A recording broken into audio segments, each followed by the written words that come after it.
여러분, 국가 부채가 충격이다. 선진국 부채를 넘는다. 이게 사실일까요? 물론 이 더불어민주당 많은 사람들은 지금 국가 부채가 위기라고 생각하지 않습니다.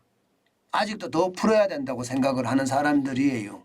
특히 이재명 더불어민주당 대표와 또 대통령 후보 시절에 경제팀들은요, 현금 살포를 더 해야 된다고 주장하는 그런 사람들이 대부분입니다.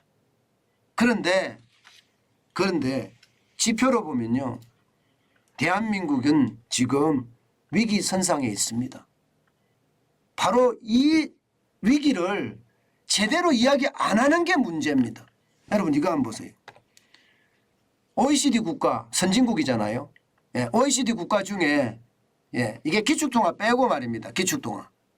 비기축통화국 비기축통화국 선진국 중에 11개가 있습니다. 35개 국가 중에 11개가 있어요. 11개 선진국의 일반 정부 부채 비율은요 53.5%입니다. 올해입니다. 올해. 예측이에요. 예측. 53.5%. 그러면 우리는 얼마가 될까요? 우리는 이거보다 작을까요? 아니면 우리보다 많을까요? 많습니다. 여러분 보세요. 54.1%가 됩니다. 그러면 선진국 중에 비기축통화국의 평균보다가 우리가 높다는 이야기예요.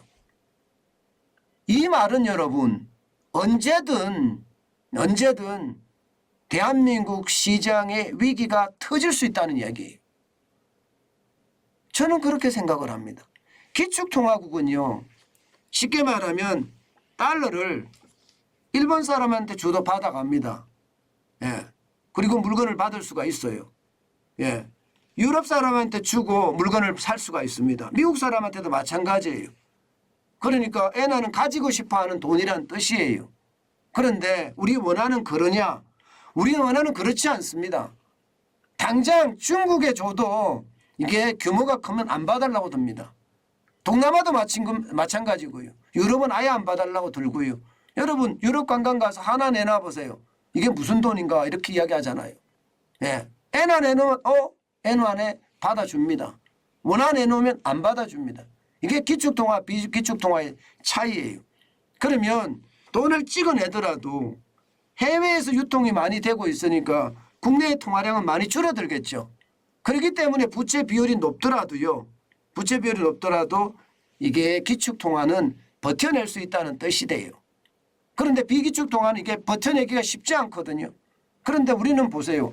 2020년에 48.7%였어요. 48.7%. 쉽게 말하면 GDP 대비 부채 비율이 말입니다.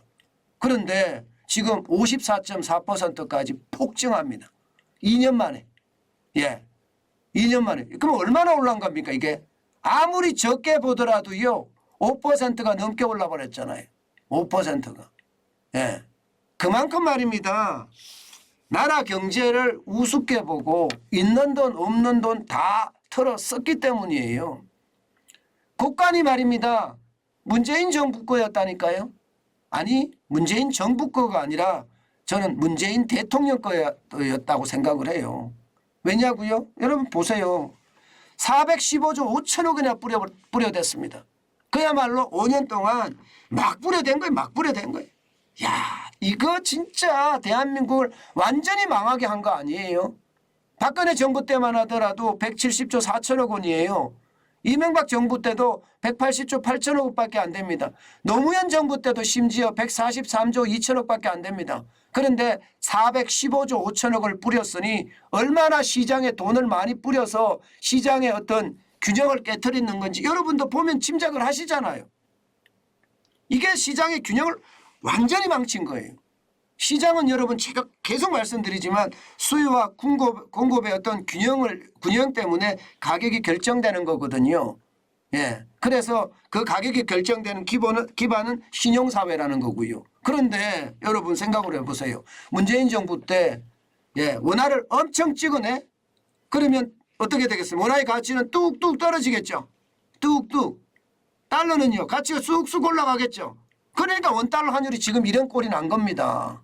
원달러 환율이. 게다가 너무 많이 풀어놓으니까 원달러 환율이 최악으로 떨어진 거예요. 지금 더 떨어지는 거 1,500원 가는 거 이거 당연한 거예요. 당연한 거예요. 어쩌면요. 돈을 이렇게 풀어 제꼈으니까요. 더 큰 문제는 여러분, 더 큰 문제는 앞으로입니다. 앞으로 여러분 보시다시피 2025년이면 3년 후에요. 3년 후 되면요. 비기축 통화국의 평균보다가 무려 말입니다. 무려 5% 가까이 더 많아집니다. 예, 비기축 통화국의 평균은 51.5%인데 대한민국의 그 GDP 대비 국가 비중은 56.1%까지 늘어나거든요. 장난 아니게 늘어나잖아요. 장난 아니게. 이게 5년까지 가잖아요. 5년까지 가면 이게 5%가 7.5%가 되는 거예요. 7.5%가. 왜 이렇게까지 늘어날까? 이것은요. 문재인 정부가 돈 퍼주는 것을 법제화 시켜놨어요. 법제화. 법제화 시켜놨으니까 자기들이 풀었던 돈 윤석열 정부도 어쩔 수 없이 내야 돼. 어쩔 수 없이 내야 돼요. 뭐 법으로 그렇게 만들어 놨으니 법을 바꾸기 전에는 이게 안 되잖아요. 그러니 돈을 푸는 것은 앞으로도 계속 풀 수밖에 없는 게 현실이 된다. 이렇게 이야기할 수 있는 겁니다. 여러분 이렇게 되면요. 나라는요. 진짜 심각해집니다. 부채 비율이 높아지면 높아지는 만큼 진짜 심각해지거든요. 지금 IMF가 국제통화기금이 예측한 것은요. 2023년에는 58.5%고요. 2024년에는 61.5%, 2025년에는 64.2%입니다. 심지어 2026년 얼마 안 남았습니다. 66.7%예요. 이렇게 많아지면 여러분, 이렇게 많아지면 정부가 미래를 위해서 돈을 쓸 수 있을까요? 점점 없어집니다. 이자 부담이 많아지니까 이자 부담 아니면 세금을 많이 걷어야 되는데 경제가 좋아져야지 세금을 걷어죠. 안 그래도 지금 저 경제가 나빠지니까 뭐 가렴 주구란 말이 나오거든요. 옛날에 문재인 정부 시절에는 가렴 주구가 그냥 횡행했습니다. 예. 그런 상황을 따져본다면 여러분 이게 세금을 너무 많이 올려서 백성들을 괴롭히는 것 이것은 아니라고 보거든요. 그런 차원으로 본다면 지금 세금을 그렇게 급하게 못 올린다고 생각을 해보자고요. 그러면 국가가 예산을 가지고 미래를 위해서 투자를 해야 돼요. 예를 들어서 차세대 반도체를 만든다. AI 반도체를 만든다. 아니면 뭐 전기 배터리도 단순하게 뭐 원통형 박스형이 아니라 이게 고체형 저 배터리를 만든다. 이렇게 만들려면 정부가 예산을 편성을 해서요. 민간하고 유기적으로 협력을 해가야 돼요. 그래서 국가 미래 사업을 자꾸 키워나가야 되는데 그렇지 못하게 되는 거예요. 대한빗국이 되면 이제는 빚을 막는데 급급하는 그런 나라로 발전합니다. 지금 일본이 그렇잖아요. 일본이 지금 그렇게 돼 있는데 우리도 그렇게 될 가능성이 굉장히 높다. 그만큼 말입니다. 이게 한 대통령이 워낙 돈을 많이 풀어서 이게 한동안 우리 경제 전체에 영향을 미칠 수밖에 없다. 그 말씀 여러분께 드립니다. 이게 국가 미래를 위해서는요. 이게 완전히 망쳐놓은 거예요. 완전히 망쳐놓은 거예요. 제가 그런 이야기 해요. 제 댓글 좌파들이 달아놓은 댓글 내용을 보면요. 아니 현금 살포해서 나라 경제 발전시키면 됐지 그게 무슨 이야기냐 이렇게 이야기하시는 분들이 있거든요. 아이고 그때마다 속이 터집니다. 도대체 저 사람들은 어느 나라 사람일까?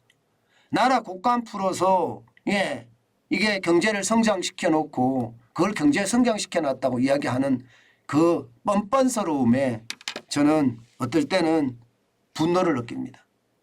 제발 실사구시 제대로 된 민간주도의 경제 성장 윤석열 정부에서는 이루어졌으면 진짜 좋겠습니다.